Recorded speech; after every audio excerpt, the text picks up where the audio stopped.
My name is Erin Ressner. I'm the current Vice Chair of the Women's Fund Cabinet, and I just really would like to thank all of you for being here today. Could I take a moment? Could everyone who happens to be a Women's Fund member stand? Thank you. You guys can have a seat. I really would like to take a minute to thank all of you who are here who are Women's Fund members. Without you guys, we would not be able to have educational forums like this. We also would not have been able to grant $45,000 last year to local nonprofits who are doing amazing work for women and their families in the Reading area. So I really would like to thank you for your continued contributions and membership. Also, this is my time to make a shameless plug to say if any of you are not members and would really like to be members, that at the end there will be plenty of women back there to answer any of your questions or take your money or any of those sort of things. Thank you guys for coming. I want to remind everybody that human trafficking is a rather serious topic. And so just in case anyone is not aware, there may be content that the presenters are discussing that may be shocking or serious, so I just wanted to give a little bit of a warning for that. I'm going to now bring out Angie Mellis to introduce some of our videos. She is from the District Attorney's Crime Victims Assistance Center. Angie.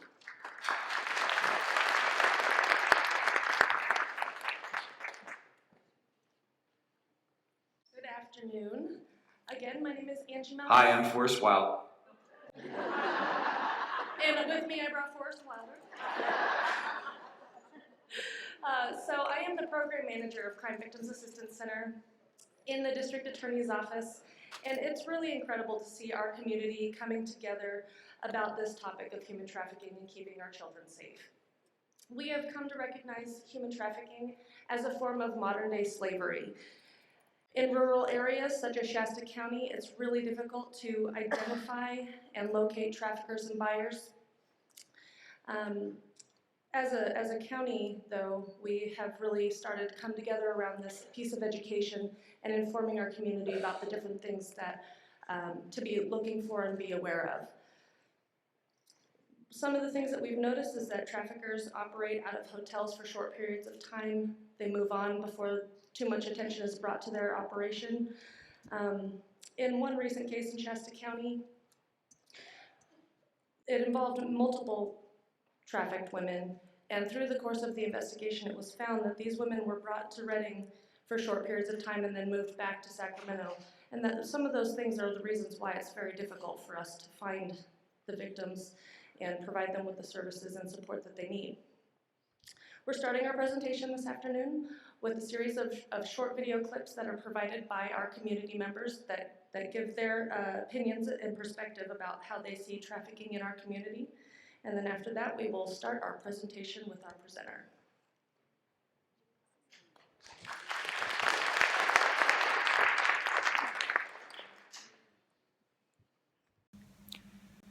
Hi, I'm Forrest Wilder. I'm a member of the Women's Fund and also a concerned citizen with the Northern California Anti-Trafficking Coalition. I think one of the things that we need to understand locally as a community about sex trafficking is that it can come in many different forms. So it's not just the woman who was kidnapped and then sold for sex in another state, but it's that 19-year-old girl who met her boyfriend in the mall and is now being threatened by him with physical violence if she doesn't have sex with other men for money or for drugs. Or it's that masseuse who came from another country and has been told by her boss that if she doesn't perform sex acts, he'll call INS. Or it's that 16-year-old runaway who is living with an older man and trading sex for a place to stay. Unfortunately, I think too often we see prostitutes as willing participants, and often there is a lost and scared young lady who has a chain around her brain. And I think we as a community need to broaden our perspective and our understanding of human trafficking so that we can, one, be able to recognize victims, and two, help to free them. Thanks. Hi, I'm Yvonne Martinez, and my area of specialty is working with victims and trauma resolution. I think it's important that the public understands that 90% of our behavioral health issues and addiction is rooted in unresolved trauma. This isn't just a problem of a family, it's a problem of a community and of an entire nation who has overlooked the devastation that has happened to many of our kids that have been abducted and what has happened to them in the hands of traffickers. Human trafficking looks very different based on where you live. Usually when people ask us what human trafficking is, technically it's the use of force, fraud, or coercion in order to force somebody into commercial sex. But there's all different types of trafficking in America. There's pimp-controlled, gang-controlled, survival, familial, rural, urban, sex trafficking, labor trafficking. Based on where you live is really going to determine what type of trafficking exists in your community. Yeah. I know in Northern California, you know what it looks like. In Reading, it looks like this. It looks like the survival trafficking. And also familial, where families are trying to survive by selling their children, or even just runaways and homeless on the streets are trying to survive by selling themselves. Yeah, I think the important thing to remember about survival trafficking is that the perpetrator also is the buyer. So the trafficker and the buyer become the same person. Someone will come and exploit a homeless youth's situation in exchange for sexual favors. That actually, by definition, is survival trafficking, because older predators are exploiting a vulnerable teenager's situation. Yeah. So education is going to be important for us to overcome trafficking in our town. It's happening more than you know, it's happening more than you realize, and it's time for us to open our eyes as community members and try to find solutions. Thanks. Okay, now I have the honor of introducing our speaker for today. Her name is Dina Graves. She founded Traffic 911, served as the executive director for 5 years before stepping down and moving to California. Currently, she speaks and trains across the country, develops curriculum in her continued work to stop the buying and selling of our children. Traffic 911, under Dina's leadership, identified almost 140 victims of this horrific crime. She also developed the Traps of a Trafficker program and curriculum, which has resulted in more than 400 viable leads to law enforcement. Here's Dina.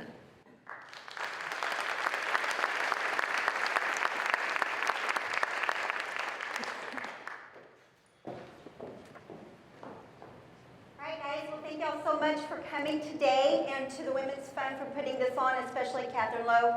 Hours she put into this, so let's just give down to thank you. All right, so they asked me to tell you a little bit about myself. Let me start off by telling you I'm a Texas girl, born in the Dallas-Fort Worth area. Spent almost my entire life there until I moved to California about a year and a half ago, actually to Reading.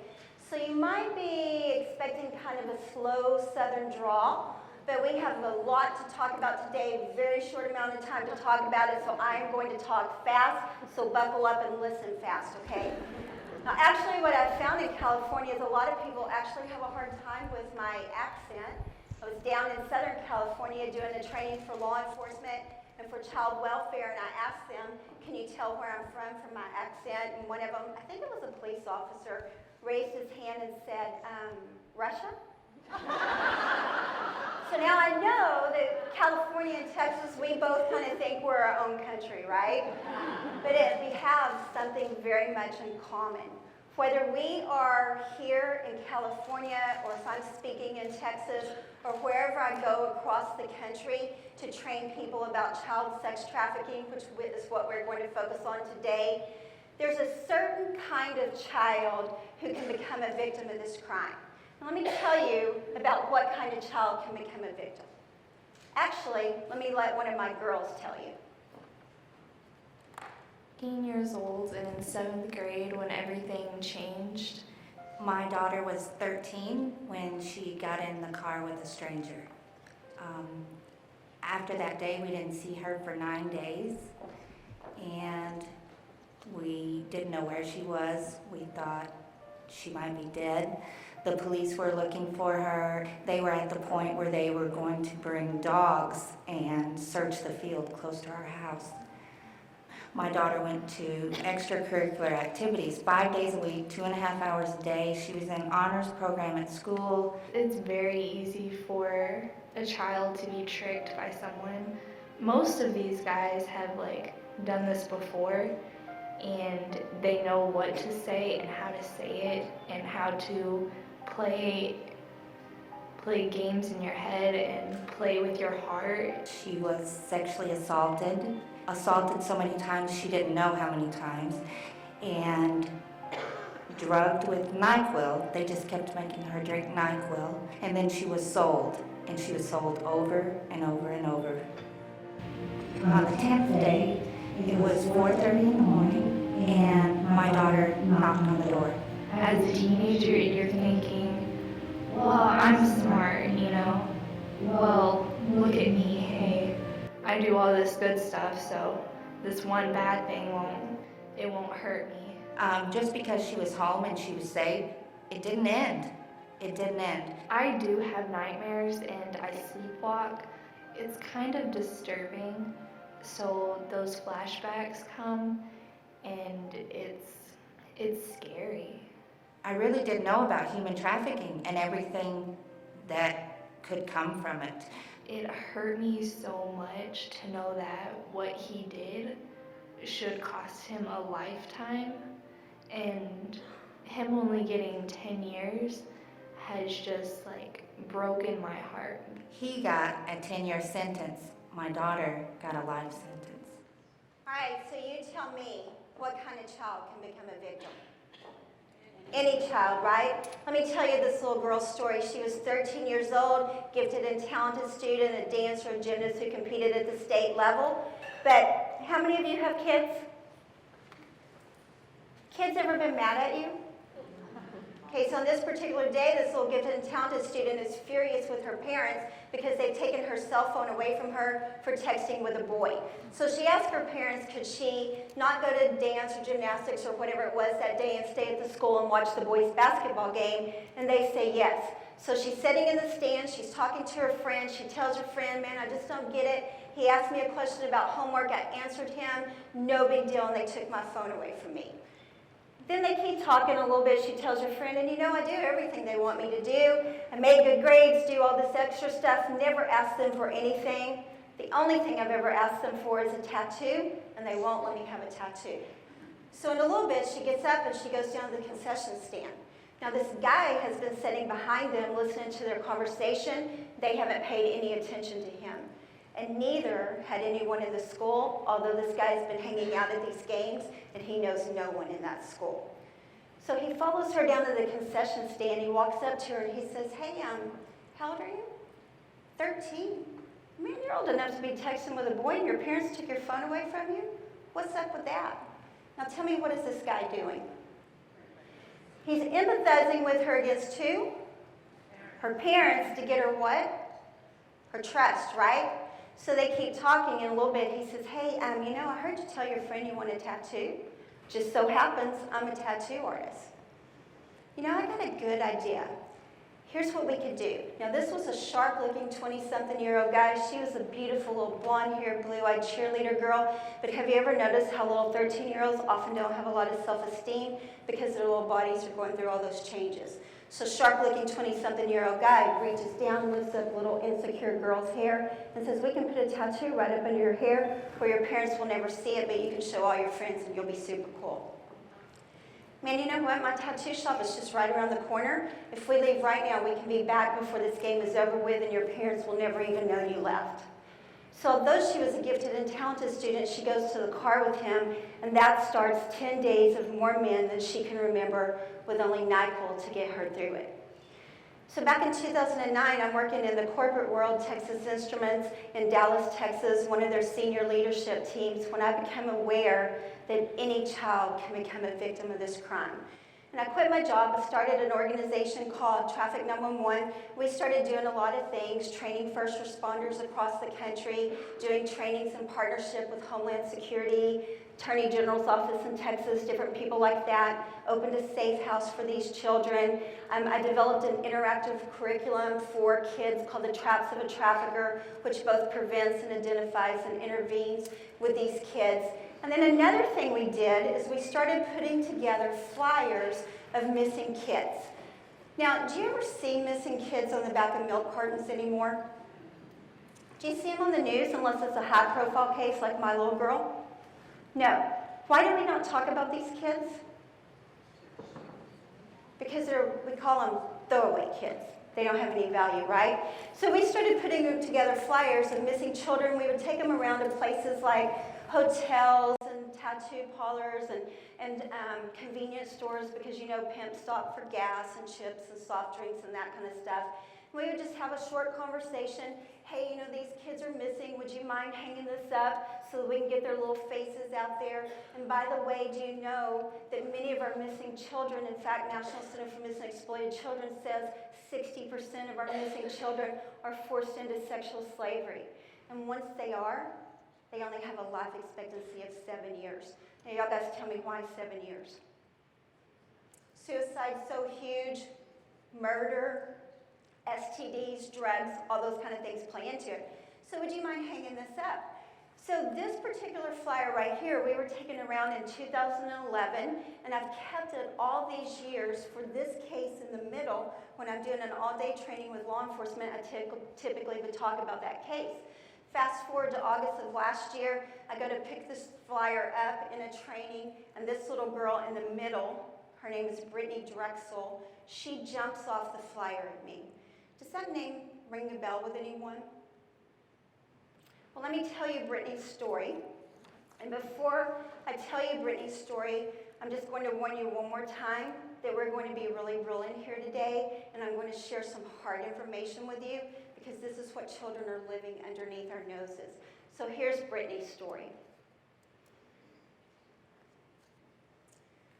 So what happened to Brittany back in 2009, she was in Myrtle Beach, South Carolina. The last known sighting of her is she is walking out of a hotel room, and the video surveillance camera captures her last time anyone saw her, until you fast forward again to August of last year. Guy gets arrested, he makes a jailhouse confession. He would see Brittany at a drug house, at a trap house in the area where she disappeared from. And he knew that Brittany was being forced into child sex trafficking. And one day he's there, he's standing out in the yard, and as he's standing in the yard, he sees Brittany run out of the house. And a couple of guys chase her out, they pistol whip her, and then they take her back in the house. He hears a couple of gunshots, they wrap her up in a rug, take her and throw her in a swamp thing, and she gets devoured by alligators. Now I'm telling you that story today because according to our Attorney General's office in the state of California, we have 305 transnational gangs, crime syndicates operating in our state. 18 local gangs, in addition to that, have ties to these transnational crime syndicates. We know the cartels are operating in our marijuana grows and all that kind of stuff. Recently, I was in a juvenile hall in the North State area, and I'm not going to tell you with any of these stories which one, because I want to protect the identity and the confidentiality of these children. And a little girl shares this story with me after I do the traps of a trafficker. She was 15 years old when I met her. But when she was younger, her dad would beat her constantly. At 8 years old, her cousin starts raping her. By 11 years old, she can't take it anymore, so she runs away from home. Now tell me, when you're 11 years old and you're living on the streets, what do you eat? And when you're 11 years old and the weather's like it has been the last few weeks here, how do you stay dry and warm in the middle of the night? So she ends up at one point in the hands of the real Filipino Bloods. Anyone heard of them? They're one of these transnational crime syndicates, very vicious, very violent crime. This little North State girl is the kind of child who can end up as the next Brittany Drexel if we don't intervene in what's happening in these children's lives. Now, I want to give you a quote from a survivor named Holly Gibbs that many of you might know. Holly said this: "When I was young, I had all these high-risk factors, all these red flags that somebody should have seen. But the only person who responded to those red flags was the trafficker." This little girl I just told you about, she had a ton of red flags, but no one picked up on it. Here's what a former pimp had to say: "You can smell desperation. If she's hungry, she will go." So tell me this: why are the pimps smelling these children's desperation, but we're missing it? Let me tell you about another little girl. This little girl, I did the traps of a trafficker inside a juvenile hall. She was 16 years old at the time. And by the way, all these drawings and little things like that, you see, that's what the kids do for me after they hear the traps. And this girl I'm telling you about right now actually drew this one for me. So she was 16 years old when I met her, but when she was 2 years old, her parents murdered someone and she could still feel the sensation of the blood hitting her face. So she starts turning to everything she can because she never got professional help to deal with all that trauma. 90% of the victims of this crime, being abused in their own home or have some kind of very complex trauma, they're running from that straight into the arms of these traffickers. And so this little girl, trying to deal with all that trauma on her own, ends up getting raped at 13 years old. And through that goes into a downward spiral and ends up getting sold into bondage, sex, and videos in Chico and in Redding. And this child showed me on her body protruding bones, places that were dislocated from what people did to her in this little town called Redding, California. Right? All right, one more story about what kids in the North State area have told me. This particular case, I go into a juvenile hall and I'm doing the traps of a trafficker only for boys. And when I do the traps of a trafficker with kids who are in a high-risk situation, so we do it anywhere, schools, Boys and Girls Club, youth groups, wherever there are kids, we do the traps. But when I know there are children in there who are at high risk for this, or likely or living this, then I really stress that 7-year life expectancy thing because I want them to be able to think through the consequences of their decisions. And so in this particular case, I'm doing all boys. Little boy in there is 14 years old, and I talk about the 7-year life expectancy, and I have those kids tell me why, just like you told me why, and someone says suicide, and I say yeah, and I keep going. And that little boy kind of gets a little bit agitated, and he raises his hand, and he said, "Ma'am, I don't think you could be right. I don't think they kill themselves. No way that they would kill themselves."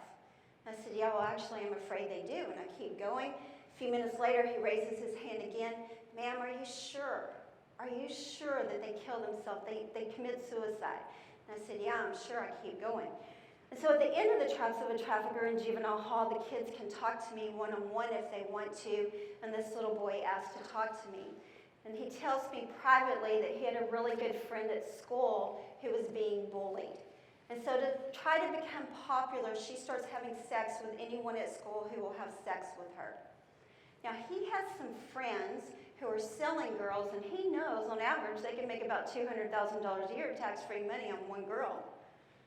And so he goes to his classmate and he says, "Hey, since you're already having sex with people, what if we made a little bit of money off of it?" And he starts selling his friend into prostitution. Right before he goes into juvenile hall, his friend starts Snapchatting that she wants to kill herself. So when he hears that 7-year life expectancy thing, the red flags start going off. He understands the consequences of what he's doing. So the good news out of that is 2 lives were saved. We're able to divert that little boy off the path of trafficking and that little girl from committing suicide.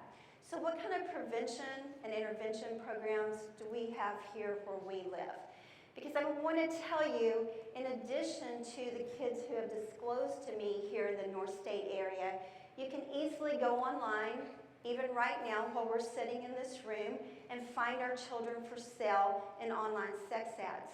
Now, for those of you who are familiar with a website called Backpage.com and know that it just got shut down, let me tell you, didn't miss a beat. Found ads this week that I know without a doubt children are being sold here in Redding.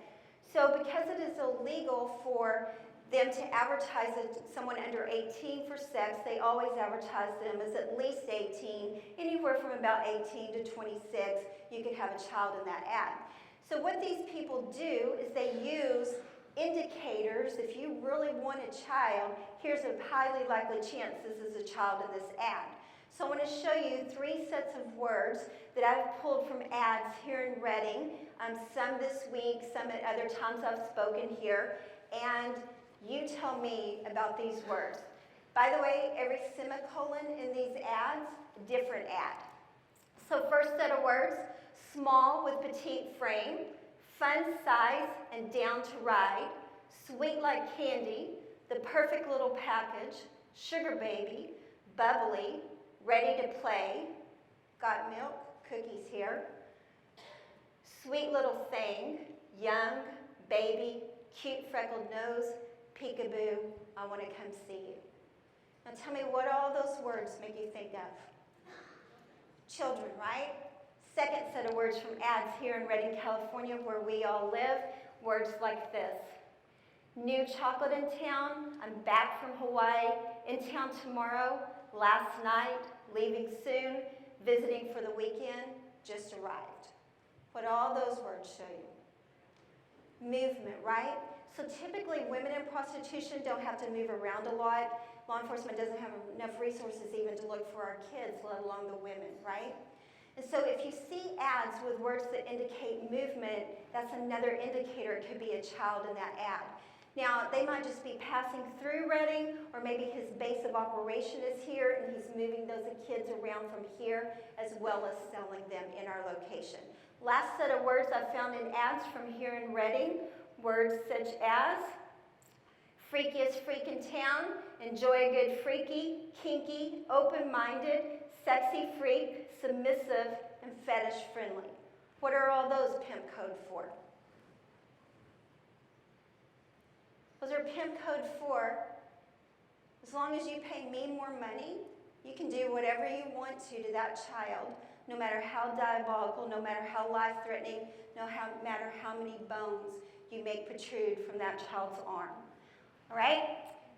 Now, this is an ad I just found this week. Again, just wanted to stress to you that Backpage being shut down means nothing. Still very much alive and well here. You see the location says Redding. You see things like little crowns and hearts and smiley faces, those kind of things, another indicator that it's a child in that ad.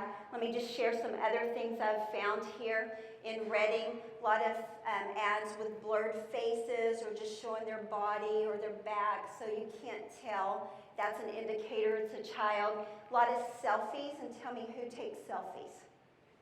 Kids, right? Teenagers. And then a lot of ads say, hey, available all day, any time of night or day, 12 a.m. to 12 a.m. So what this guy is saying in this ad is, it doesn't matter if she's already had sex with 20 guys today, whenever you want her night or day, you just pay me some money and I will bring this child to you, or you can come to them.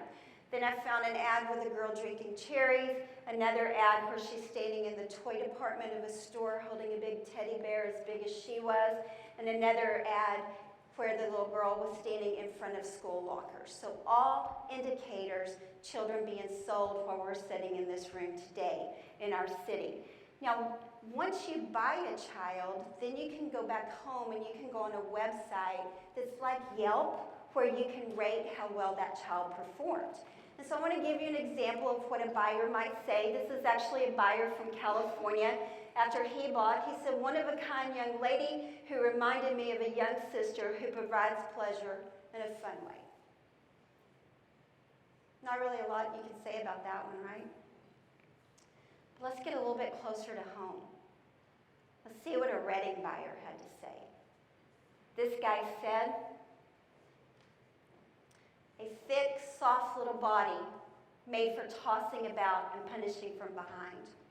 Her best quality, I would say, were her lifeless eyes. Don't expect very much from this little girl. That's someone from where we live, went home and wrote about his experience with one of our children. Let me tell you some more things that I've found buyers had to say here in Redding. Was greeted at the door by a very cute girl. She started out surprisingly firm for her size, had to slow down a bit because she got sensitive. Next one, she enjoyed the experience as much as you. So can I just pause here and tell you that our children do not enjoy being raped. And these people who are buying them and they think that they enjoy it, they have some things to learn about what's happening. Because when these kids become a victim of these people, they season them, which means they either rape them or they send them through a boot camp, teach them the tricks of the trade and how to look happy about it. And if you don't look happy about it, what happens to you afterwards is going to be worse than what happens to you during that time.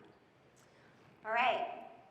Then I found one ad this week, and by the time I saw it 2 days earlier when it was posted, it had already had 547 views.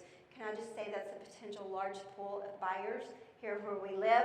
And then another ad, little girl had been moved between 9 different Northern California cities within a very short amount of time. See, they move these children around on a circuit to keep from getting detected by law enforcement. All right, so I want to show you some photos, protected their identity, and some of the more graphic things. Want you to notice in this photo how awkward she is. These kids cannot pull off that sexy smoldering thing, always very awkward or frightened looking. Here's an example of a selfie, and she's got little pigtails and her tongue sticking out. And then this one, you see her very adolescent body shape and how they've got her dressed up as a little schoolgirl. All, again, indicators it could be a child in that ad. Now, I do want to be really careful not to mislead you. I've already said some pretty harsh things about the pimps today, and I don't want you to think that these guys don't really love these kids, because they do. And I'm going to prove it to you right now, straight out of the mouth of a little victim who was 14 years old when she was sold, and here's what this little girl had to say.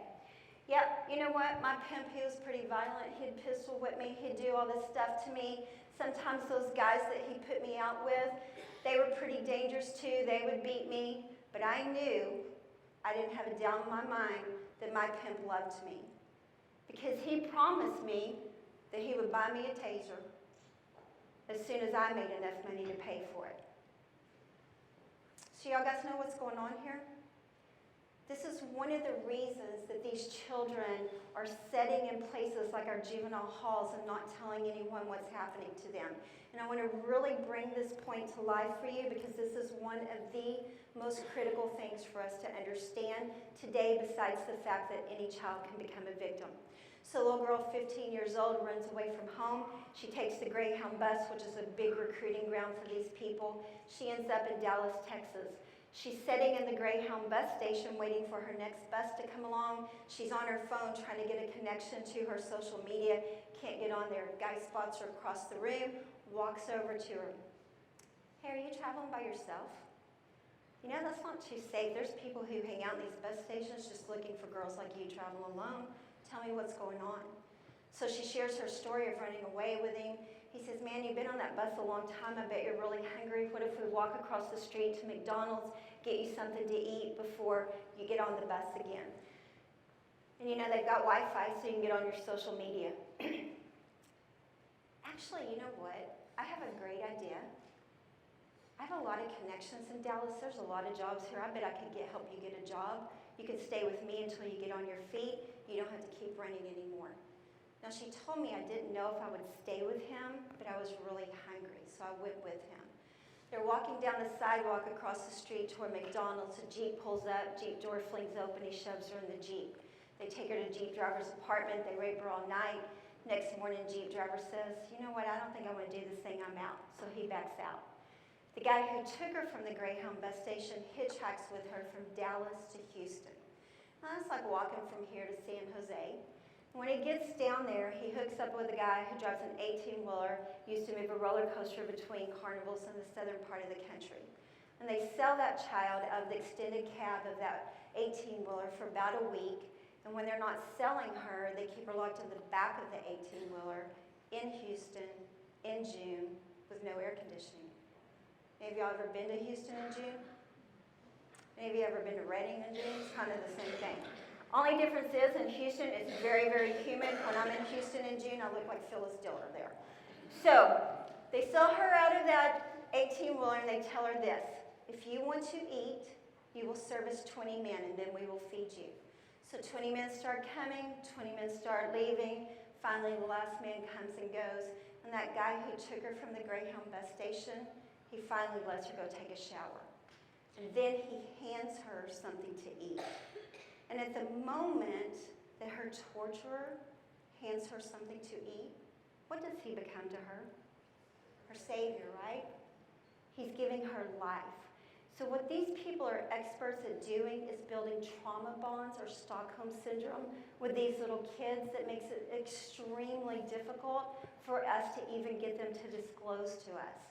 So if we don't break these trauma bonds, what happens is we'll recover them, and the next thing we know, they're right back out in the arms of that guy, and then we'll go get them again, and then they're back in the arms of that guy, and we go get them again, and it's a cycle we can't break. Survival is one trauma bond, but when you're talking about a trauma bond built on love, that's an even more difficult one to break, right? All right, I want to give you one more quote about this trauma bond thing. This one comes from a pimp, and here's what he had to say. You have to tear down someone's ego to nothing before they will start looking to you for salvation. So what these people do is they strip our children down until they have no humanness left. And then they build them back up into what they want them to be. They bend that child's will to their will, and they make his thoughts her thoughts. And by the way, if y'all guys ever get tired of your career and you want to become a pimp and make on average $200,000 a year, you can just go for this guy's book. It's called Pimpology. You can get it on Amazon for $20. Everything you need to know about being a pimp, how to torture your victims, how to walk them through the trauma bonds, all that kind of stuff. Comes complete with endorsements for other pimps, so you can really trust it. Okay? All right. So just want to give you real quick, I'm not going to give you the rest of the details in the case, but the good news is that little girl, she ends up in a juvenile hall. This guy drives away free. And she is sitting in juvenile hall for 5 months, not telling anyone what happened to her for many, many reasons that we don't have time to go into today. But if you want to learn more about what we're talking about, we've got flyers out there of multiple trainings coming up in the North State area. But what happened in this case, we go into that juvenile hall after she's been sitting there for 5 months. And after the trap, she draws for us on a sheet of paper the floor plan to the apartment where he first raped her. And then she draws for us the Jeep with the license plate number. Well, in the hands of law enforcement, what's a license plate number? Gold, right? So they go track this guy down. He's now in Louisiana. While she's been sitting for 5 months in juvenile hall, he's been free to leave a string of victims from Houston all the way to Louisiana. One of the biggest things I see in this is our kids are sitting in there hidden under these other charges, and the bad guys, whether it's the pimps or the buyers, free to create this endless cycle of victims for us to have to deal with. All right, now I do want to just tell you real quickly, Shasta County, full of children who are high risk for this crime. I'm going to give you some numbers here. These numbers are a snapshot in time, so just know that they fluctuate, but it'll give you a big overall picture of our children who are at high risk here where we live. So first of all, 1 in 4 children in Shasta County live in poverty, and then we have almost 4,000 children who live not just in poverty, but extreme poverty, hopelessness. And by the way, on this slide, think not only children who can become victims of this crime, but children who are highly likely to maybe become a recruiter or a trafficker themselves, and also think prevention as you see these different things on here. More than 11,000 of our children in this county don't always know where their next meal is coming from. And if they're not getting fed at home or somewhere else, guess who's willing to go to McDonald's, throw down $1.10 for a cheeseburger for them? More than 14,000, almost 15,000 of our children in our public school systems eligible for free and reduced lunch. More than 1,000 students in our public schools in Shasta County registered as homeless. 437 of those kids at the end of the school day, when they walk out of that school building, they don't have anywhere to go. They don't have anywhere to go besides a park bench or a bridge or maybe a temporary shelter. Now, the experts say it's very highly likely that 1 out of 3 children who end up on the street, whether they're homeless or run away, extremely likely to be approached by a trafficker within 48 hours. So just take that 437 number and how many of our children have been approached by a trafficker, highly likely within 48 hours. And then tell me how many kids are too many. Right? Then we have 3,500 child abuse and neglect reports, 624 children in foster care, 6,000 children in crisis, 124 juvenile felony arrests in a 1-year period, more than 10,000 truant students. Truancy is a huge red flag. You have a child in your care start missing a lot of school, time to be asking some questions. 224 students in a one-year period not finishing high school, 132 minors hospitalized for mental health issues. Any given moment, 750,000 predators on the internet looking for our children, and especially looking for kids who say things like, I hate my life, I wish I were dead. My boyfriend just broke up with me, my heart is broken. More than 548 registered sex offenders in our county, but we know it's just not the registered sex offenders doing this to our kids. And then our location, our casinos, our marijuana grow, all the homelessness, the prison release, our public transit, all these kind of things. The fact that we are the last stop between Sacramento and San Francisco and Portland and Seattle, all major trafficking hubs, a big deal for us here in Redding. But I gotta tell you, if I were a pimp or I were a buyer, the reason I would hang out in Redding is because I could only find one conviction that Angie talked about, right? And that was the little girl who escaped and told someone what was happening to her, and I can't find any convictions of buyers. So it's a pretty good place to hide out, right? Until we start looking for it, these guys know that they have free reign. All right, so let me give you just real quickly some red flags you can look for. I am telling you, I am giving you like top of the iceberg on red flags because of time. Again, if you want details on this, you'll have to come to a training. So a child who's very sleep deprived.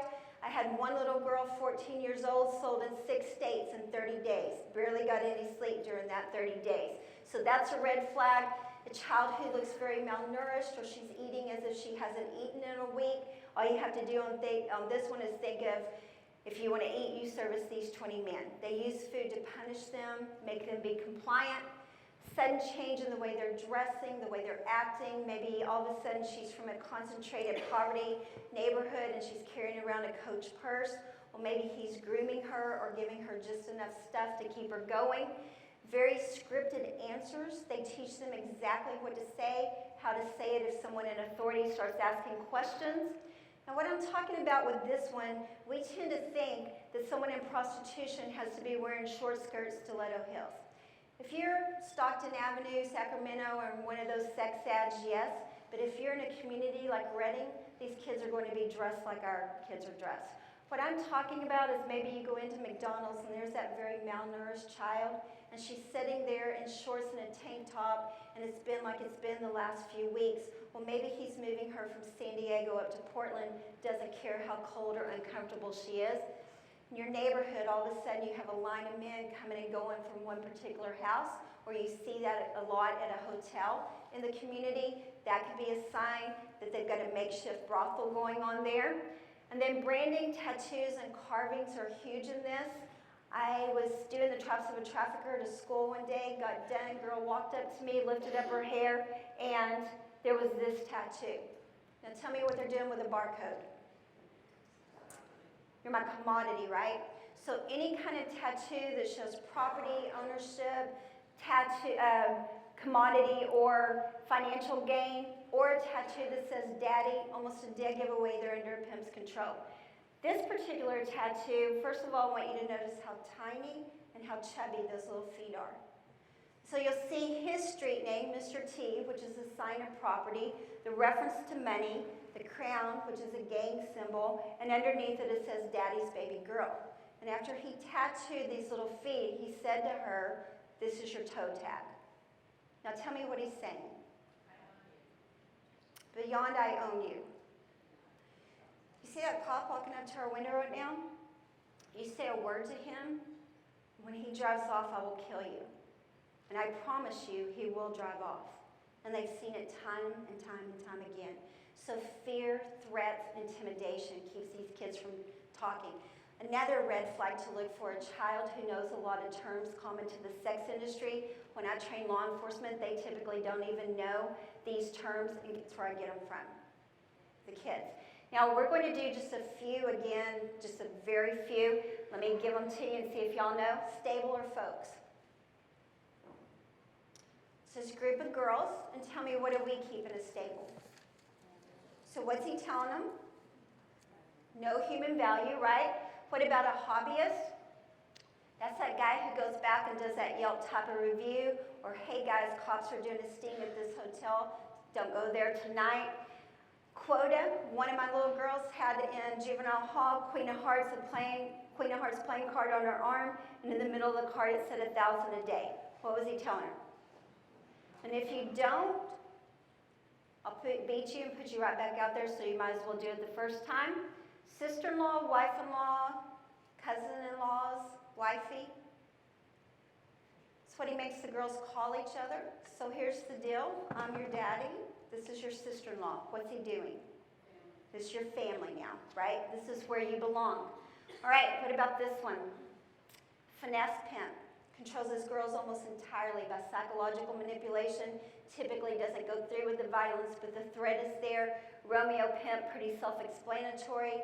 Guerrilla pimp, just think guerrilla warfare. Pretty constant, pretty violent torture. Now I'm going to give you an example of what a guerrilla pimp would do. And in this case, a pimp stick is where he would take wire clothes hangers, untwist them, twist them back together, leave that hook on it, and generally right in here, rip that child's flesh up to punish them or make them be compliant. Now I'm going to show you a police photo of a child who's been beaten by a pimp stick. And if you ever see these kind of scars or fresh wounds on a child, you would want to immediately call 911. That child may be safe at that moment, but how many other kids does he have out there, right? Before I show you this photo, I want to warn you that you'll never get it out of your mind. So if you want to turn your head away, please feel free to do that.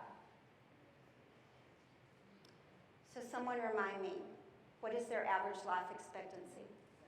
7 years, right? All right. So I want to just touch real quickly on prevention, because I know, like, are we getting close on time? All right, really quickly on prevention. Huge, huge human costs. Y'all guys remember my little 13-year-old taken from her school? All the trauma that happened to that child, she ended up spending almost the entire rest of her childhood in what I call prison for kids, because she couldn't deal with the trauma and started acting out on it. She's 19 now. When she turned 19, they moved her to adult prison. Gifted and talented dancer, gymnast who competed at the state level, now 7-year sentence felon. By the way, her trafficker will get out of jail before her. I can't share that, guys, with you because of confidentiality, but just know it was because of all that trauma, right? All right, and if you come to a training, you'll hear more of this story. All right, so huge human cost, but there's also a huge financial cost to the system trying to find and recover these children, help them heal. So Minnesota did a study not too long ago, and they found that for every dollar that we invest in prevention, we get a $34 return on our investment. And in fact, they factored it out over 30 years and found that per victim, you're talking about more than almost $60,000 trying to get them healed and to a place where they can function. But they did make sure to point out in the study that children who suffer this kind of severe neglect or trauma many times have lifelong behavioral, mental health, physical, all these kind of things, learning that they have to deal with for the rest of their life. So how much are we putting into prevention here in Reading? I did the traps of a trafficker in one juvenile hall in the North State area. This little girl wrote for me, I just saw all the signs that you just talked about, and my boyfriend, I'm breaking up with him. Let's prevent our children from becoming victims instead of just responding to this thing. In fact, let me wrap up with this. I did a first responder training, one of the people, and it was a chief deputy probation officer. And that officer said to me after the training, you just reminded me that we work with children, and we have no idea what is happening to the children in our care.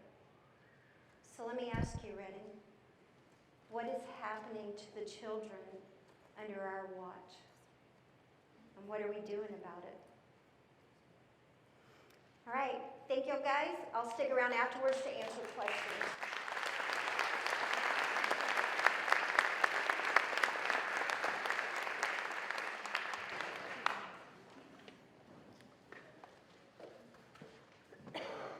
Okay, next we are going to hear briefly from Ed Miller, who is the Assistant Chief of Probation here in Shasta County.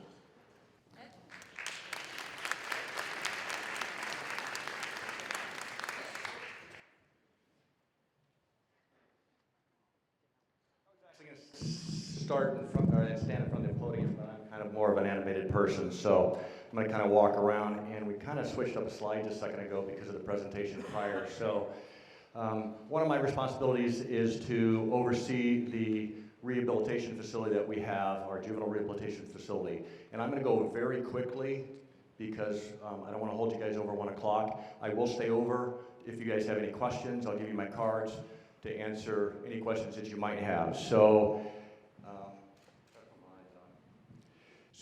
I'm going to give you some stats. In California, 81% of girls have experienced physical, verbal, and/or sexual abuse, with 40% having been raped or sodomized at least once. Let that sit for a second, 40%. 1 to 3% of youth in California have experienced sexual abuse in a given year. Females and LGBTQ youth are more likely to be sexually abused. Youth with physical, emotional, and cognitive disabilities are 3 times more likely to be abused. Youth are a higher risk for child sexual abuse if they live in households characterized by instability, interpersonal conflict, and other forms of abuse. Children who live with only one parent are at elevated risk of sexual abuse, particularly by males who are sexually involved with the mother but not fully a part of the family. Approximately 80% of girls who are booked have been sexually abused. That's in the state of California, those who are booked in our facilities. 80%. 55% of boys have been sexually abused, approximately. The previously mentioned categories that I just gave you, take that category of kids are at a much higher risk for being trafficked in our own communities and throughout the state of California because of the frame of mind they're in, the trauma they've been in, the abuse they've been in. Okay, I've been raped over here, but if I have sex over here, I get paid for it at least, and I get a meal. So you look at it, that elevated risk that these young people have. The reason why I bring this up, because we have to figure out what we have to do about this tragic situation that we have going in our city, in our state, and throughout the United States. So if you look at custody, I have up here, I think it's one back maybe or one forward. It's actually one forward, if you would please. What we end up doing is we turn around and take a child who can't give permission to have sex and usually is raped in the situation. We arrest them and we put them in custody. Did we not just treat them as the perpetrator? That breaks down the barriers of trust that we're trying to gain with them so they will actually turn around and help us put the perpetrators, the true perpetrators, in jail and prison. They won't testify because they don't trust us. They won't testify because we just treated them like they're the ones that did something wrong. We turn around and book them in, as we were just explained, when the trafficker ends up going free, or the person who bought the sex from that child actually goes free. Or if that person actually gets arrested, often he gets dealt down to a misdemeanor and actually doesn't spend any time in jail. So we look at it as it's an escape, right? We want to pull them from that particular situation because they're in danger, right? What are we doing instead? Are we not treating them like the perpetrator themselves? So if we want to go back one slide, if you would, please. Or 2 slides, actually, please. So Senate bill, so what we have to do is the state has already given us a good starting point. They enacted a bill, 1322, that takes the prostitution, 647F, A, and B, that children used to get arrested for. They no longer can be arrested for prostitution. They no longer can be detained in our juvenile detention facilities for prostitution, unless there's some other lining offenses. The reasons why that is important is what I just spoke about, of what the child's going through once they get in custody. Now, there are times that we have to do that, but it should be the rarity versus the norm. Can we take them out of the situation? Absolutely. The Welfare and Institutions Codes 300 allows us to detain a minor, to put in custody, not in juvenile halls, but within social services, so they can be placed in a placement to get assistance, to get therapy, without putting them in custody, which is really important. So for those that need more information on Senate Bill 1322, feel free to see me. I have some copies of it and I'll give it to you. The second thing is we have to know who has been trafficked or who is likely to be trafficked. That's a hard word for me to say for some reason. So,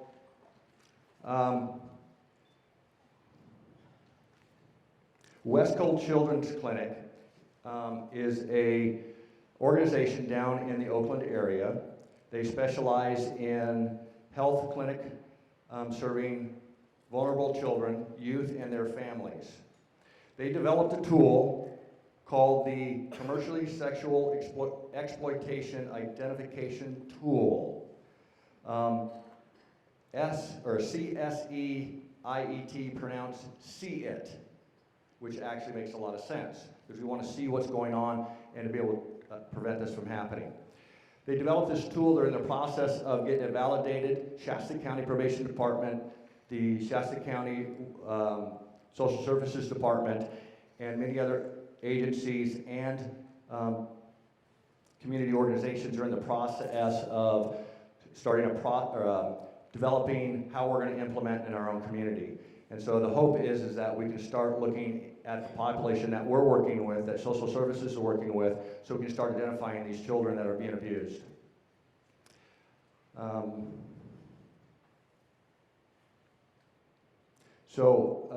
To close is that one of the things I want to say that there's a lot of people out there today, which makes me really, really happy that you guys are that concerned to come here to listen to this education about what's going on in our own community throughout the state and throughout the United States. Well, it's all over the world. It takes not only probation department or social services or the Women's Fund or NCAT or Extreme Love. It takes everybody in this community to be able to tackle this so our children do not continue to be victimized. So I encourage you to get involved. There are some tables outside that can give you some information. I will be here. Everybody that put this on will be standing by to answer any questions that you might have. So please, please, please get involved and help us tackle the situation. Thank you.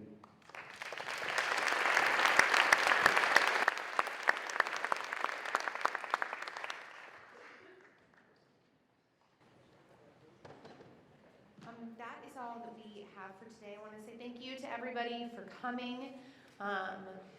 I know that was a really heavy topic, so I appreciate all of you being in this room. I know that oftentimes when we talk about tough subjects like that, because it's hard to hear, that people often just shy away from those topics. So I really appreciate all of you guys being here. There are tables outside. There are flyers outside. If any of you heard something and you felt enraged or motivated, there are tables outside to ask about for resources. There are flyers that list resources if you would like to do more research. And I just really would like to thank all of you for coming. Thanks. Have a great day, guys.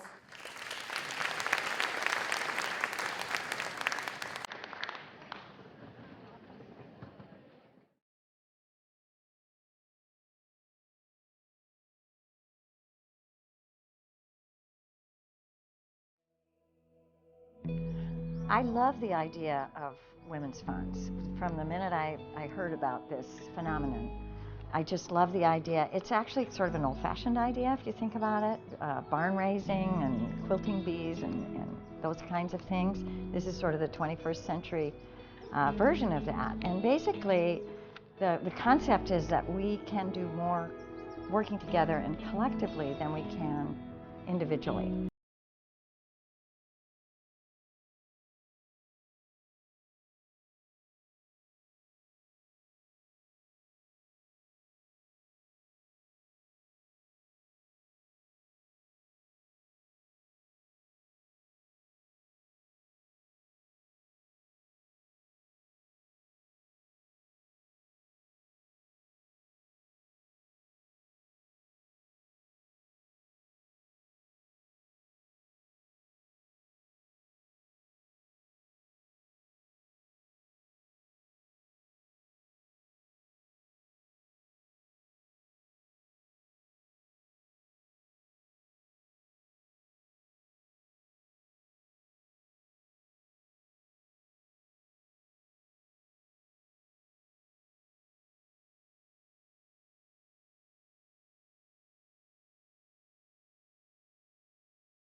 collaborate and build a stronger partnership. So any opportunity the Women's Fund can grasp onto that, and again, especially when it comes to education and be a part of that, it's a wonderful marriage between the two to really help our younger generation succeed and really build our future, because that's what we're all about. Shasta County has been economically underwater for quite some time.